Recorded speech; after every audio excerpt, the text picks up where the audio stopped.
Yo everyone, Wagwan. So I know this is late. I usually would have done my more concise Boruto chapter review like a day after, or if not the same night, but here we are. So in the spirit of that, I wanted to take the opportunity to talk about, the recent, announcement with the latest chapter of the Boruto manga that the manga will be on hiatus for the next few months until August, September, thereabout. And of course, this video will still tackle Boruto Chapter 80 in terms of the concise review. So I'll definitely be leaving the timestamps for those of you who just want to hear my thoughts on the chapter in a more concise fashion, so to speak. So there's that. And of course, forgive me, I'm sounding a bit nasal, still feeling a bit congested, still not 100%, but it is what it is. So yeah, as of Boruto Chapter 80, they've announced that, the manga is on hiatus, and with that being said, the manga and the anime are now on hiatus, something I never would have really expected, even though I think I did something similar last year at this time. I can't remember, I'm getting old apparently. But the fact is, yeah, they're both on hiatus now. And while the anime is something I'm not too surprised at when they announced that it would be going on hiatus, yeah, kind of throwing me for a loop, because in my head, the thoughts and feelings I had was that, yo, okay, the anime is on break. We can use this opportunity for the manga to get much further ahead compared to where the anime is. If the anime is coming back like way later this year, a nice 6-month break at the very least would put the manga worlds beyond where the anime is now, especially with the momentum that Kishimoto has been writing the story with. We more than likely would have gone into the time skip more than likely, and given the anime just enough pockets of time to adapt stuff when it actually comes back. But yeah, two of them are on break, and it's interesting now because as content creators, when it comes on to Boruto content, we're gonna have to get somewhat creative, even though I don't think it'll be too hard when it comes on to discussions, theories, and collabs and all of that. So it's going to be an interesting time when it comes on to discussions and everything. Now, in terms of the dynamic or my whole feelings on it, apart from not expecting the manga to go on hiatus, honestly, it kind of makes me wonder in terms of the future dynamic between the manga and the anime when it comes back, if I'm being quite honest. Because, yo, again, with the manga on break now, the initial positive that I had of the manga going much further ahead so the anime doesn't have to, kill itself by being that near to the manga. No, that benefit is somewhat gone, because if the manga comes back in August, then even if the anime is coming back in, say, October, maybe, just maybe after the special Naruto episodes we'll be getting in September, I think, it's like, yeah, the story is still going to be close, so the initial benefit is gone. No, the thing is, the manga, even though it's set up right now to seem like once we get back to chapter 81 we'll be going into the time skip, which could be a possibility, considering we still haven't gotten one particular panel from Boruto's Flash of the Future. I think we'll still be getting at least 2 to 3 more chapters before the big time skip, so to speak, because especially since myself along with other persons feel that they would start the time skip on a fresh volume, and chapter 8 I believe is the start of a new volume if I'm not mistaken. So there is definitely that. And at the end of the day, when it comes on to the anime and manga coming back, really and truly, it's the same argument that we've all had for a long while. Some of us, including me, wouldn't mind things going seasonal for the anime, but more than likely that's not going to be the case. So in terms of the dynamic between the two, mediums when they come back, again, the anime at this point, I'm really and truly interested in it really emphasizing and providing much more foundation for the things that are going to be happening in the manga at that point in time in October, November, thereabout, but doing it in a more concise fashion. Most of us know that when it comes on to the anime version of the Boruto story, it's more or less its own continuity. It's not necessarily on the same page as the manga. I think one of the biggest examples is the fact that in the manga, Sarada's had her 3 Tomoe Sharingan for a while, versus in the the anime they've been showing how she's gotten from level 1 to level 2, and well, she's not at level 3 yet in the anime. So more than likely, it's an opportunity for them to actually delve into that before diving into adapting where we are in the manga now, given the events of chapter 80. So I think the dynamic between the anime and the manga should be what it's kind of always been, but just in a more concise fashion. It must emphasize and really highlight certain events and give more like concrete background to certain things in the manga that's happening without being dragged out or being too long. So I think when the anime comes back to really supplement the manga, they should really focus on what's happening in the manga right now and craft like probably 10 to 12 episode I guess quote mini arcs, if I could call it that, to really emphasize certain things that are happening in this current arc in the manga. So I think that would help to sell a very healthy dynamic while not taking away from the potential mainstream audience. I think that can return to the franchise based on the wild events that are happening right now in this stretch of chapters. So that's what I'll say in terms of my feelings. No, Boruto Chapter 80 review. Listen to me, dogs. To be honest, similar to a lot of the previous chapters, one of the main benefits of this like coming out of the chapter is the continued sense of progression in the story, that continued sense of momentum that Kishimoto has been given since chapter 70. I would probably say even since chapter 75 until now. Kishimoto has just been like going full speed ahead, if you ask me, and I definitely love it, because even though the manga and the anime are two, separate mediums, so to speak, the drawn out, filler-esque, oh, this is taking forever to get where it should be getting type of vibe, type of feeling. Even if I tell persons, which I usually do, to just, go ahead and read the Boruto manga before anything else, you can't really divorce that sense of, oh, this thing is just drawn out to almost 300 episodes. You can't really divorce that sense, that feeling from the experience of the Boruto franchise. So when you get these string of chapters, including chapter 80, where by the end of it, we have Boruto set up to leave the village. We have Sarada unlocking her Mangekyo Sharingan. We have Code seemingly able to, like, almost ready to make his move seemingly. We have, different little factions, different little sides to the conflict, and we're just heading full speed ahead into what seems to be the time skip. You gotta give props to it, because it stands as a complete contrast to the whole, bad vibe or bad stigma that the Boruto franchise on a whole has, I would say, stemming primarily from the experience with the anime. So that's one of the biggest things I think you get coming out of this chapter. Now, of course, this chapter, what Dad would do, is a big chapter if you ask me. Getting into it, we have Boruto who's still on the run, and of course we have Kawaki, who doubles down on the fact that Boruto killed Naruto Uzumaki, just to kind of sell the story even more, make Boruto be placed in a situation where it's easier for him to get what he wants, his desires, making Boruto a nobody just like him, who nobody wouldn't really mourn his death, making it easier for Kawaki to carry out his objective of protecting the village, protecting the Seventh from the threat of Momoshiki, essentially. And of course, he does plan to release Naruto once, Momoshiki and Code are taken care of.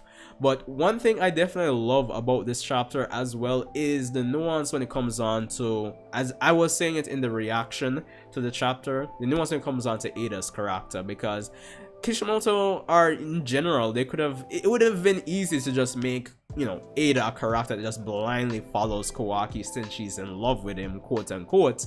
But this chapter really paints that there's much more nuance to it, and the fact that we had her calling out Kawaki, not to his face, but through her conversations with Boruto towards the end of the chapter, or even when Kawaki doubled down on the whole Boruto killing Naruto, even the panels we saw of, just her looking at Kawaki, we can tell that there's going to be a seed of conflict between them going forward in the future, and it gives us an opportunity to see a broader range of what Ada's character will have to offer, instead of what I would think would have been the predictable roads that Kishimoto may have unintentionally, been crafting for her well, or at least the impression that we got initially. So I definitely love that. Again, when it comes on to characters like Sarada and Sumire, the importance of them is continued. It continues to be sold, and I like it because, one, of course, it still sells the mystery aspect. It allows us, the audience, to keep asking the question of why aren't they affected. Of course, there is the theory going around that, you know, maybe if you're in love with an Otsutsuki, but nothing has been confirmed yet. But it allows us, the audience, to keep asking questions, kind of stay engaged with the story even when it's going on break. It's a way to kind of foster discussion in the community, and for us, just generally speaking, where the audience is concerned. So I definitely love that as well. And I think, again, it kind of re-emphasizes that, yo, Sarada is a given, but Sumire is going to be an important character when it comes on to the future. And even the way in this chapter she was kind of like, you know, being the voice of reason to Sarada, I love it, because it would also be easy to kind of sell Sumire as, whatever, is a character is not going to really be like all that. But I like how Kishimoto is continuing ever since, I would say, ever since the O arc. It kind of seems like, yeah, Sumire is going to be in this for the long haul, and she's going to be an important character for the foreseeable future, kind of playing off Sarada. I'm interested to see where that dynamic is going to go. Now, Sarada is the next big aspect of this chapter, if you ask me, because of course the shock of hearing that Naruto has been killed, or the confusion of the whole situation, her building frustration where the Boruto situation is concerned, with, you know, Boruto find out that Boruto was killed by Kawaki, you know, being frustrated at her own uselessness of being able to contribute to, you know, Boruto's life and helping him out, finding out that Naruto is supposedly dead, the whole confusion and realization based on her conversation with Sumire in this chapter that, yo, Boruto is again in a pretty ridiculous situation. And I know persons will feel a bit 50-50 on Sarada unlocking the Mangekyo Sharingan in this chapter the way she did, but when you really add up all the when you really add up all those factors I just pointed out, it's not outside the realm of possibility. And yeah, it really adds to the sense of progress when it comes on to the overarching story, I feel, because again, a lot of us, manga wise especially, have been kind of feeling like Sarada and Mitsuki have been kind of been left in the dirt, and it feels like her unlocking the Mangekyo Sharingan when it comes on to this chapter was like the payoff for all those, you know, lines of dialogue, all those things that she's been saying and finding out. So I definitely loved it. And Sasuke being the one who we find out is also affected in this chapter by Ada's omnipotence. He's decided to go against what he remembers, his memories, and actually honor his daughter's request to protect Boruto. And I definitely love that, because there's a lot of, I would say, nuance to it. It really highlights the... I know it might be easy to say Sasuke, especially from early Boruto era, that, you know, Sasuke is a bad dad, but I think it really highlights the bond between, you know, father and daughter, really and truly, for him to really trust his daughter and kind of go against what he remembers, since Ada's essentially like switched the whole history when it comes on to Boruto and Kawaki and everybody's memories, essentially. So I definitely love that. But what's also good about it as well, it kind of takes advantage of established lore, because honestly, when Sasuke sees the Mangekyo Sharingan, no matter what his memories are telling him, Sasuke knows the history of that eye, you know, the eye that reflects the heart, whatever the case may be. So despite what he remembers, he, using established lore, he knows that if things have gone to that point where she's unlocking the Mangekyo Sharingan, there must be something to this whole situation, and I'm going to trust in her. So between the bond and the whole dynamic between father and daughter, and really highlighting it, it also takes advantage of established lore in terms of the seriousness of the Mangekyo Sharingan, if you ask me. So I definitely like that Sasuke. It seems like it was the perfect way to kind of convince Sasuke to go along with this and have Boruto and him be set up to leave the village together for what seems to be the time skip, it seems. So I definitely like the road that Kishimoto went with that. Definitely, I wouldn't really change it, to be honest. So definitely that. Now, of course, we have another scene from the flash forward with, you know, Boruto bumping up into Inajin, Chocho, and Shikadai Inashikacho. So we continue to kind of explore all the flashes of the future that Boruto had. Of course, we have Sasuke coming in and rescuing him. Now, the next tidbit I like about this chapter, it kind of gives a bit of insight into what Momoshiki saw, because based on how Momoshiki was acting in this chapter, it seems that he saw up until right before this point from his future seeing abilities, and he was just betting on Boruto falling into despair. He didn't really confirm that that would be the case. So I think the insight is that you get that there is some limitation to even Momoshiki's destiny or future side, whatever the case may be. And it was funny, it was nice, very engaging to see Momoshiki, who was being a complete menace these last 5-10 chapters, kind of do a complete 180 so to speak, and just bubble over with frustration in the situation that he's not really getting his way. No, yeah, that was fun and engaging to see, because he was kind of betting on Boruto falling into despair so he could actually take his body. But hey, Boruto is definitely stronger than, more like stronger willed than Momoshiki gave him credit for. And what I love about the whole, you know, Boruto's will in this chapter, it's a big callback to a major arc earlier in Boruto, because yes, I know some persons weren't really vibing with the whole Boruto, they're kind of painting him as Naruto, you know, what dad would do, hence the title of the chapter, right? Of him kind of sympathizing with Kawaki, understanding the situation that Kawaki was in, so to speak. This could be like Boruto's Jiraiya moment, you know, losing Jiraiya kind of helped Naruto to understand Sasuke, and the way that Boruto was talking, well, did I say that right? Yeah, it kind of helped Naruto to understand Sasuke. Okay. But yeah, in this chapter, it kind of paints it as a similar situation of Boruto coming to an understanding of what Kawaki has been going through since he was little until now. So, but the thing is, outside of all that, I think the big thing when it comes down to Boruto's character in this chapter, it kind of calls, or you know, well, it's kind of a payoff or a callback to the growth that he had in the Chunin exam or the Momoshiki arc, whatever you want to call it, of what it means to be a ninja.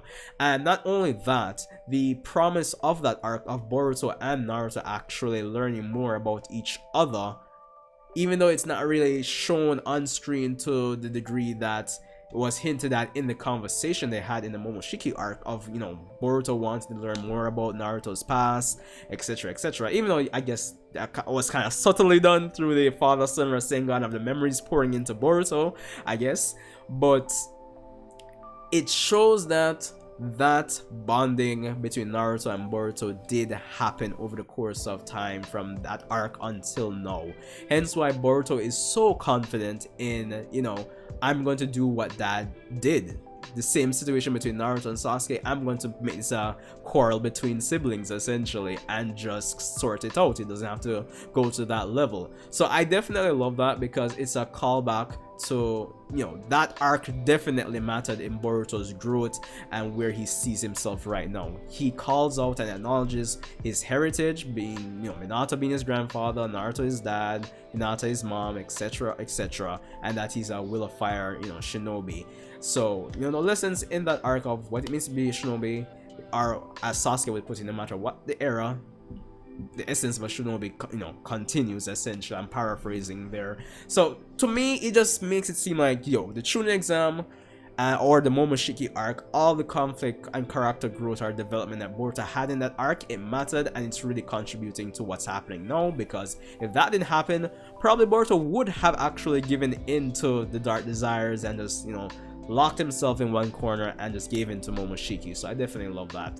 And, you know, outside of that, as I was saying before, we do see Ada kind of talking to Boruto and apologizing, kind of painting her in a more nuanced fashion, giving her character, giving us the audience something to look forward to more when it comes down to her character and how she'll actually, you know, potentially be in conflict, or how she'll potentially handle herself in the village going forward, given that she doesn't plan to actually look for Boruto, etc, etc. So I'm wondering how that's going to kind of pan out with Kawaki, since Kawaki himself will know that she'll be able to see him. So yeah, but I'm interested in seeing how the dynamic between the two of them are going to go, between Ada and Kawaki. So, just more stuff to look forward to. Of course, we had Damon being a menace, kind of, helping or, encouraging Boruto to train so he can, get a good fight when he comes back. So, yeah, all in all, I thought this was an awesome chapter. Really set the stage for a lot of things. The progression, the momentum is awesome. The nuance with characters like, Ada gives us something to look forward to. The callbacks to, the tuning exam or the Momoshiki arc was awesome too. Of course, the whole things between Sasuke and Sarada played out, with Sasuke believing in his daughter. On two fronts, because of the Mangekyo Sharingan and the history behind that, and just highlighting the true bond between father and daughter. I love it. There's so many positives when it comes on to this chapter, so I love it for the most part. I can't complain. Awesome chapter. But let me know what you guys thought. I think I've rambled on long enough. I need to actually get some sleep for work, so yeah. But anyway, Sarada Uchiha is going to be an interesting few months without no Boruto anime or manga, but I'll try to see what I can do in terms of Boruto content, same way. Yeah. Yeah, stuffy. Anyway, Sarada Uchiha, let me know if there's anything I missed, but I think that should be it for the most part. Hope you guys are having an awesome day, and I'll see you in the next one.